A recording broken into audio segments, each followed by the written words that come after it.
Bonjour à tous et bienvenue dans Bref Frontières RPG. Donc on se retrouve aujourd'hui pour l'analyse de Lyonès, Serge et Sonia qui sont les nouvelles unités disponibles dans le portail d'invocation rare. Donc on commence de suite par Lyonès qui est l'unité de feu. Donc ses statistiques, Seigneur Full Imp, 9503 points de vie, 3606 d'attaque, 3481 de def, 3322 de rec, 11 hits pour un drop check de 4 ce qui fait 44 CC, un coup de 48, les types Anima, Seigneur, Briseur, Gardien et Oracle. Son leader skill, il va augmenter de 50% l'attaque et les points de vie. Il va augmenter les dégâts élémentaires feu et eau de 150%. Il va réduire les dégâts feu et terre de 15%. Il va réduire les dégâts subis de 20% pendant un tour quand il dépasse 5000. Son extra skill, il réduit de 20% la jauge bébé requise pour les bébés. Et il a aussi une chance de réduire les dégâts de 20%. Je n'ai pas trouvé l'info pour le pourcentage de chance de réduire les dégâts de 20%, hélas. Donc c'est une unité qui a des statistiques plutôt intéressantes, bien équilibrées. Ensuite, vu que le fait de l'attaque et de la réduction, c'est pour ça que j'ai mis Seigneur. Après, je pense que Seigneur, Briseur, Gardien, ça se vaut comme type. Son Brave Burst, encore un Brave Burst qui est intéressant. Il offre de l'attaque, des dégâts élémentaires, feu et eau. Donc ça, par contre, ça restreint les unités qui vont pouvoir être avec elle si on veut l'optimiser avec un petit côté défensif. Donc ça peut être intéressant selon les situations. Son extra skill, bah, ça réduit la jauge bébé et ça a des chances de réduire les dégâts. Donc plutôt un extra skill plutôt intéressant.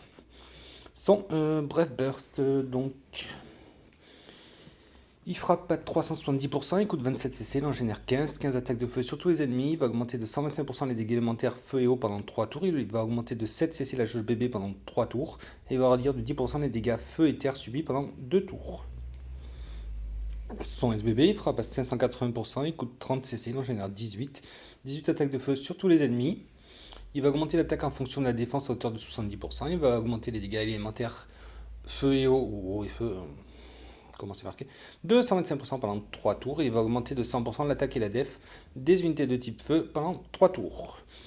Donc on retrouve, comme dans son extra skill, en fait, des dégâts élémentaires, du remplissage de la jauge bébé, de la réduction de certains types de dégâts. Son SBB, ben, c'est un peu la même chose, hein. On a à nouveau les dégâts élémentaires au même taux.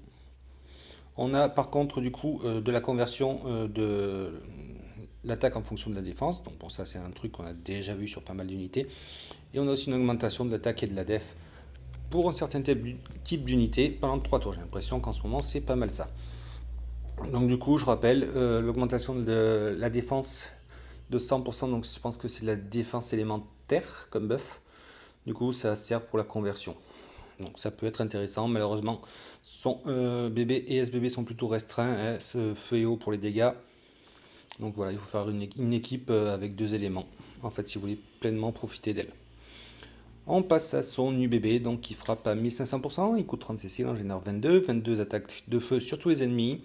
Il augmente de 250% l'attaque en fonction de la défense, les dégâts étincelles de 300%, les dégâts élémentaires feu et eau de 450%, il réduit de 80% les dégâts de type feu et terre pendant 3 tours.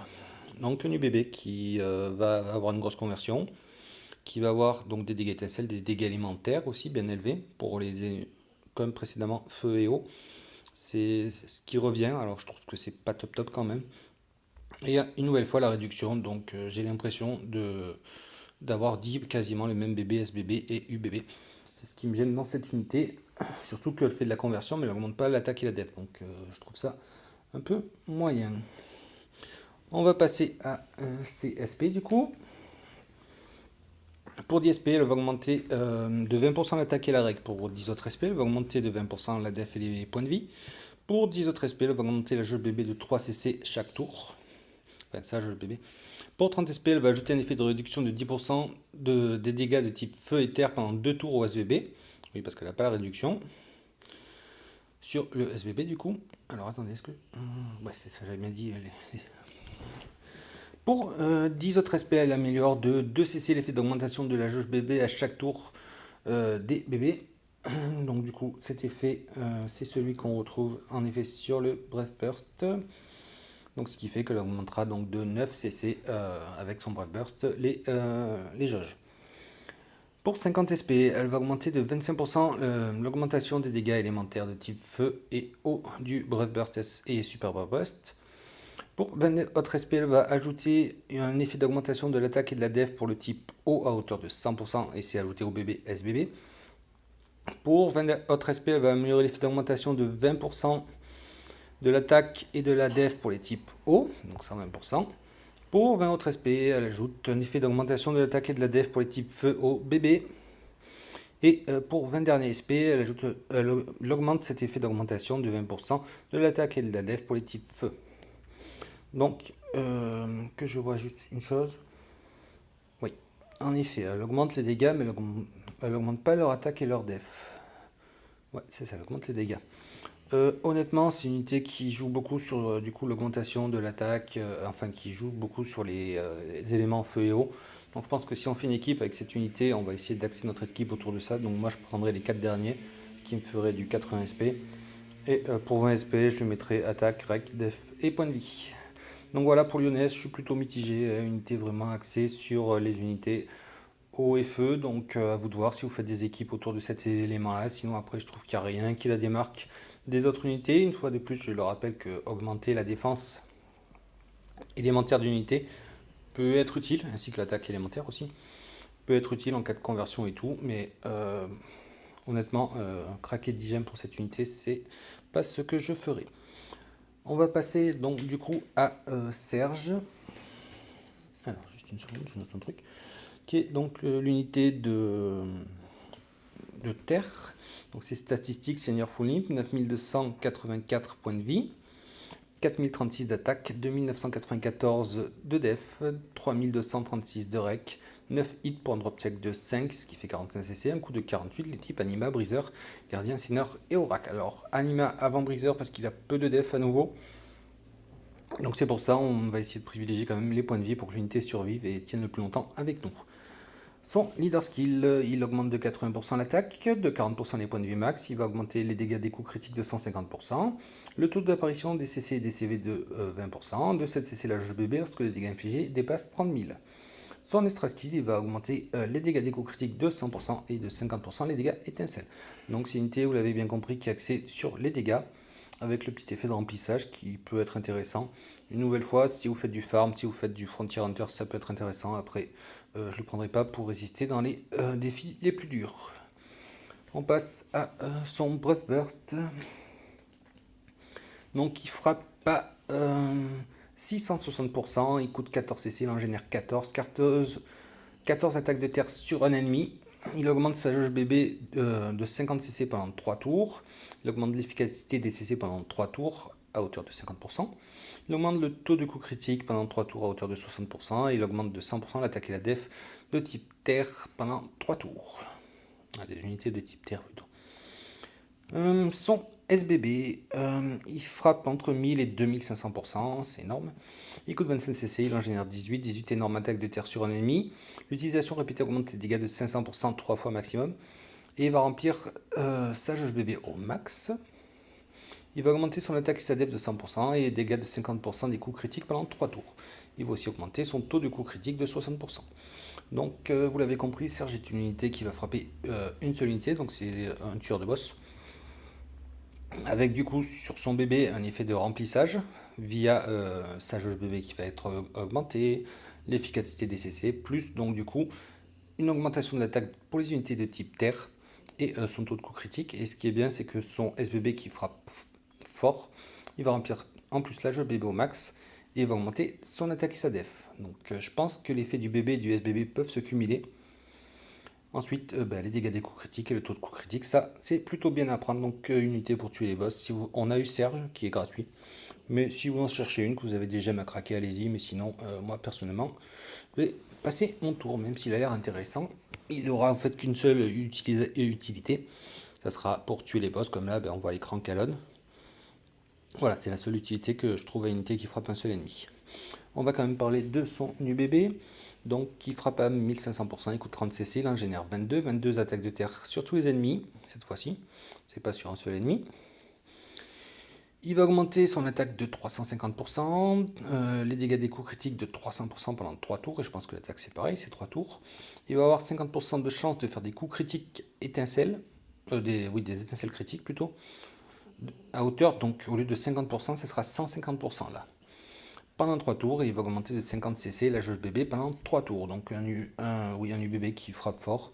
Il augmente du coup son attaque les dégâts des coups critiques, et en plus les étincelles critiques vont frapper à 150%, ce qui est 3 fois le taux normal, plus l'effet de remplissage. Donc voilà, une unité qui est faite pour frapper fort. On va passer du coup à CSP. Donc pour 20 SP, il va augmenter de 50% l'attaque, pour 20 SP, il va augmenter de 100% les dégâts étincelles. Pour 10 SP, il va améliorer l'effet précédent à 120%, donc pour les dégâts étincelles. Oui, c'est ça, il va augmenter de 20%, ce qui monte à 120%. Pour 10 SP, il va augmenter de 30% les dégâts des coups critiques. Pour 10 SP de plus, il va augmenter de 40% l'effet précédent, ce qui fait que les coups critiques feront 70% de dégâts. Pour 10 SP, il va ajouter un effet conférant les éléments feu, eau, foudre, éther à son attaque, ou à l'attaque. À l'attaque, du coup, je sais pas si oui, non, c'est à lui, je pense. Pour 20 autres SP, il va ajouter un effet d'augmentation de 100% de l'attaque et de la def pour le type terre ou SBB, ça peut être intéressant à prendre. Pour 20 SP de plus, il va améliorer l'effet précédent à 20%, ce qui va faire 120%. Et ce sera cette fois-ci pour le bébé SBB. D'ailleurs, il a déjà sur le bébé, il me semble. Oui, en fait, ça va améliorer du coup son bébé. Et oui, voilà, c'est ça. C'est pour ça que ça a été marqué comme ça. Ça va améliorer son bébé et du coup, ça sera aussi amélioré sur le SBB parce que vu qu'il faut l'effet précédent. Pour 40 SP, il va ajouter un effet d'augmentation de 60% du taux de coup critique pendant 3 tours au SBB. Parce que sur son SBB, c'est juste pour lui, les taux de coup critique. Et pour 40 SP, il va ajouter un effet d'augmentation de 8 cc de la jauge BB au SBB. Donc vu que c'est une unité qui fait des dégâts, je mettrai déjà au moins l'augmentation de l'attaque et de la def pour le type terre au SBB, donc pour 40 SP au total. Et ensuite, je lui mettrai certainement les 20 SP pour l'attaque. 40 ça ferait 60, les dégâts étincelles ça ferait 80. Et après avoir, je montrerai certainement les dégâts étincelles, je mettrai aussi les dégâts critiques, je pense, si je devais l'avoir et mettre CSP. Après, comme je vous l'ai expliqué dans le tuto SP Build, c'est vous qui voyez selon votre équipe et vos besoins. Donc c'est une unité plutôt intéressante si vous voulez faire du dégât sur un seul ennemi. Après, comme je dis dans la vidéo sur Yori, on a déjà pas mal d'unités qui font Nucker, qui frappent en AOE et qui frappent sur un seul ennemi. On a Sergio qui est gratuit, on a Julia, on a Loda, on a eu Yori qui a évolué, on a eu, comment elle s'appelle, Riz qui a eu l'omni-évolution. Enfin, il y a pas mal d'unités qui font ça. Si l'unité vous tente, allez-y. Mais personnellement, moi je vais économiser mes gemmes. On passe du coup à Sonia. Sonia qui est du coup l'unité Ténèbres qui a un skin plutôt intéressant, mais dommage, ces bébés tout me plaisent pas trop. Donc ses statistiques Seigneur Full Imp, 9612 points de vie, 3693 d'attaque, 3307 de def, 3288 de règle, 13 hits pour un drop check de 4, ce qui fait 52 CC, un coup de 48, les types Anima, Briseur, Gardien, Seigneur, puis Oracle. Donc une unité plutôt bien équilibrée. Pour les types, vu que c'est une unité qui va surtout servir à frapper, c'est pour ça que Briseur arrive toujours en second. Alors oui, vous avez l'impression que je mets toujours Anima en premier, oui, c'est souvent le cas. Mais dans certains cas, je mets Briseur, mais c'est vrai qu'avoir beaucoup de vie, c'est intéressant, surtout quand on fait ce qui est dur. Après, pour ce qui est du coup de l'analyse, Gumi en fait a sorti la description des unités en français avant moi. Donc je me suis servi de ça pour faire du coup ce qu'il y a à droite. Après, j'ai vérifié quand même sur le Wikia, donc de la globale, les informations, la véracité des informations, pour que tout soit juste. Il faut dire qu'en ce moment, il y a pas mal de nouveautés qui sortent. Il y a encore 3 grandes quests qui viennent de sortir. Il va falloir à nouveau que... Ah ouais, je prévois de faire les tutos et tout pour les faire réussir à 100%. C'est compliqué là. Il y a pas mal de vidéos qui sortent et il faut réussir à suivre le rythme. Donc voilà, c'était la petite explication. On passe donc au leader skill de Sonia, 50% de plus pour son attaque et ses points de vie, 10% de chance d'infliger une vulnérabilité de 20% aux étincelles pendant 2 tours, 100% aux dégâts étincelles, elle va augmenter de 6 cc la jauge bébé à chaque tour. Son extra skill, il augmente de 5% l'attaque et le def lorsque la jauge bébé est supérieure à 50%, et elle va avoir 10% d'infliger blessure. Alors là, je suis très mitigé, attaquer point de vie, c'est pas vraiment ce que je cherche quand je fais des gros défis ou même sur une unité. Elle a quelques buffs, bon les 10% c'est faible pour la vulnérabilité, les étincelles on en a déjà vu, il y a des unités qui ont plus de buffs offensifs. La jauge bébé ça peut être intéressant, mais bon. Je préfère encore une unité qui va augmenter la jauge bébé quand on va avoir des dégâts que juste 6 CC. Son extra skill, il est propre à elle, il y a un peu d'attaque, un peu de def et de la blessure, donc là je suis vraiment pas emballé. Donc on passe de suite à son bébé. Alors, voilà. Il frappe à 370%, il coûte 26 CC, il en génère 18 attaques de ténèbres sur tous les ennemis, elle augmente de 70% la def en fonction de l'attaque pendant 3 tours. Elle a 30% de chance d'ajouter les étincelles critiques pendant 3 tours, qui feront donc 50% de dégâts, ce qui est la valeur normale, hors UBB bien entendu.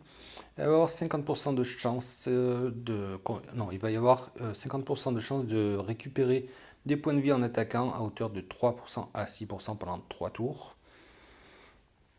Son SBB, donc qui frappe d'un côté à 580% et de l'autre côté à 800%. Donc qui coûte 28 CC, il en génère 18 plus 8. Donc en fait, pourquoi est-ce que c'est scindé comme ça? Parce qu'elle fait 18 puissantes attaques sur tous les ennemis et 8 puissantes attaques de ténèbres aléatoires. Donc voilà. C'est ce qui me gêne vraiment, c'est le côté aléatoire. C'est-à-dire on ne sait pas qui ça va frapper, ça peut être bien, ça peut être moins bien. Donc voilà. C'est ce qui me gêne vraiment. Donc on a à nouveau 25% de chance d'infliger une vulnérabilité de 25% aux étincelles pendant 2 tours. Elle va augmenter de 100% les dégâts étincelles pendant 3 tours. Elle va avoir 20% de chance de réduire l'attaque de 20% pendant un tour. Et donc ce buff sera actif pendant 3 tours. Alors, l'unité, elle augmente la def en fonction de l'attaque. Ouais, donc c'est un côté défensif. Les étincelles critiques, pourquoi pas. La récupération, alors je me demande qu'est-ce que ça fait. En fait, on a une unité qui a un buff de support def, un buff offensif et un buff de soin. Alors là, je vous avoue que je vois pas trop la cohérence là-dedans. Alors son SBB pourrait être très intéressant, mais 8 attaques aléatoires, c'est... Enfin, on a déjà vu ça sur Eric. Eric est très mal aimé à cause de ça. D'ailleurs, ça va frapper totalement au hasard. C'est bien. Moi qui n'aime pas trop le hasard. Donc à nouveau les vulnérabilités aux étincelles, donc ça peut être intéressant, même s'il me semble qu'il y a des unités qui ont plus haut taux de chance, il me semble. Donc après les dégâts étincelles et la réduction de l'attaque qui vient se mettre dans les SBB, donc deux buffs offensifs. C'est pas des buffs forcément intéressants. On a déjà de la vulnérabilité, on a déjà eu les dégâts étincelles et la réduction de l'attaque juste de 20%. Ouais. Je suis pas du tout emballé par Sonia. Donc son UBB, il frappe d'un côté à 1500%, de l'autre côté à 600%, il coûte 30 CC de l'autre côté, et il génère, écoutez, excusez-moi, 20 CC plus 10 CC. Donc c'est 20 énormes attaques de ténèbres sur les ennemis, plus 10 attaques de ténèbres aléatoires à nouveau. Elle va réduire l'attaque de 80% pendant 2 tours. Elle va augmenter l'attaque de 350%, l'attaque en fonction de la def de 250% pendant 3 tours et on va avoir 50% de chance de faire des étincelles critiques pendant 3 tours qui feront donc 2 fois les dégâts normaux, donc 100% des dégâts. Une nouvelle fois, les attaques aléatoires. Mais cette fois-ci, on a aussi donc à nouveau ce que je n'arrive pas à comprendre. Donc l'effet défensif avec la réduction de l'attaque. Cette fois-ci, on a donc du coup de la conversion de l'attaque en fonction de la def. Alors c'est bien parce qu'on avait de la def en fonction de l'attaque, là c'est l'inverse. Et elle va augmenter l'attaque de notre côté, donc les effets vont même pas se cumuler du coup. Et bon, les étincelles critiques, ouais, pourquoi pas. Donc ouais, une unité que j'ai vraiment du mal à comprendre, qui me semble partir dans tous les sens, avoir un peu tout et n'importe quoi. Ouais, je suis vraiment pas emballé. Pourtant elle a un skin qui est plutôt intéressant. Donc on va passer à CSP. Donc pour 10 SP, elle va augmenter l'attaque et la règle de 20%. Pour 10 autres SP, elle va augmenter la def et les points de vie de 20%. Pour 10 autres SP, elle va augmenter de 70% les dégâts étincelles. Et pour 10 SP, elle va augmenter l'effet précédent de 30%, ce qui fera 100% de dégâts étincelles. Pour 10 autres SP, elle va ajouter un effet d'augmentation de la def en fonction de l'attaque pendant 3 tours au SBB à hauteur de 70%. J'ai envie de dire enfin. Et pour 20 SP, elle va améliorer de 10% cet effet sur son BB et son SBB, donc ce qui fera 80% d'augmentation de la def en fonction de l'attaque. À savoir que, ouais, ça donnerait une petite cohérence à son bébé, enfin à son SBB et son bébé. Le seul souci, c'est qu'elle augmente aucune des stats. Mais bon, ça lui donnerait du coup, ouais, ça serait plus logique. Au moins, on pourrait la prendre pour augmenter la def via conversion si on n'a pas de perso qui fait ça. Donc pour 30 SP, elle va améliorer de 30% l'effet d'augmentation des dégâts étincelles du SBB. Pour 40 SP, elle va ajouter un effet d'augmentation de 160% de l'attaque pendant 3 tours au bébé SBB. Pour 40 SP, elle va ajouter un effet d'augmentation de 160% de la def pendant 3 tours au bébé SBB. Et pour 10 SP, elle va ajouter un effet de chance d'infliger maladie, paralysie au SBB à hauteur de 80%. Donc sur les SP, l'unité se rattrape du coup. Si on augmente du coup ça... Attendez. Oui, voilà. Si on prend donc l'effet qui augmente l'attaque, sa conversion de la def en fonction de l'attaque du coup devient intéressante. Je voudrais dire donc du coup que je prendrais pour 40 SP l'augmentation de l'attaque si j'ai pas d'autres unités qui font ça. Avec l'augmentation des dégâts étincelles qui ferait 70 SP et l'augmentation de tout le bazar pour 30 SP. Mais honnêtement, c'est une unité qui ne m'intéresse pas. Son leader skill n'est pas forcément intéressant. Son extra skill, ça passe encore. Son bébé, donc du coup, je vous ai dit, il y a 3 effets qui me semblent bizarres. Après, voilà, si ça manque dans votre équipe, une augmentation de la def en fonction de l'attaque, les critiques, les étincelles critiques, la récupération de points de vie en attaquant, ça peut être intéressant d'avoir l'unité du coup pour se rajouter ses buffs à condition qu'il y ait une place dans votre équipe, bien entendu. Elle a quoi? Du coup, elle a plusieurs buffs intéressants, hein. C'est vrai que la vulnérabilité aux étincelles, les étincelles critiques, les dégâts étincelles, de la réduction de l'attaque, du drain, de la conversion. Le bébé, bon, je ne vais pas en parler, mais on peut aussi du coup lui rajouter l'augmentation de la def en fonction de l'attaque. Sur le SBB, bien entendu, hein. On peut du coup améliorer ses dégâts étincelles, lui rajouter un buff attaque, lui rajouter un buff def, donc c'est une unité qui peut être intéressante. Après, le point qui me gêne vraiment, c'est qu'elle frappe fort, mais en n'importe où. Donc c'est un petit effet plus, c'est parce que toutes les unités frappent à 370, 580 et 1500. Mais niveau buff, moi, ça part dans tous les sens. Donc je vais quand même lui donner un avis moyen, parce que là, divers buffs, là, plusieurs buffs qui ne se marchent pas dessus, comme par exemple Lyonès. Donc ce qui fait que l'avis sur les unités, pour Lyonès, il est plutôt moyen, trop axé sur un truc, un bébé, un SBB qui se ressemble avec le leader skill, donc c'est vraiment trop axé sur les dégâts feu et eau. Pour Serge, l'avis est plutôt bon, mais une nouvelle fois, Serge, c'est une unité qui va frapper. Excusez-moi, qui va frapper un seul ennemi. On a déjà des unités, on a déjà des knockers, donc voilà. Je pense qu'il arrive peut-être un peu trop tard. On a déjà ce type d'unité, donc honnêtement, l'avis est bon, hein, parce qu'il a l'air de faire de belles choses. Mais moi, il ne m'intéresse pas. Et pour Sonia, l'avis est moyen, hein, elle a des buffs différents, mais le fait qu'elle frappe aléatoirement, ça me bloque. Après, elle n'a pas des conversions quand même folichonnes, hein, 80% c'est du déjà vu. 25% de chance d'une vulnérabilité de 25% c'est du déjà vu. 100%, enfin 130 via SP. Le dégâts étincelle, c'est du déjà vu, une réduction de 20% de l'attaque, voilà, c'est pas des buffs vraiment hors du commun, quoi. C'est du basique. Donc, et ben voilà, c'est tout pour cette vidéo. Moi, je vous dis à la prochaine. Ciao, ciao.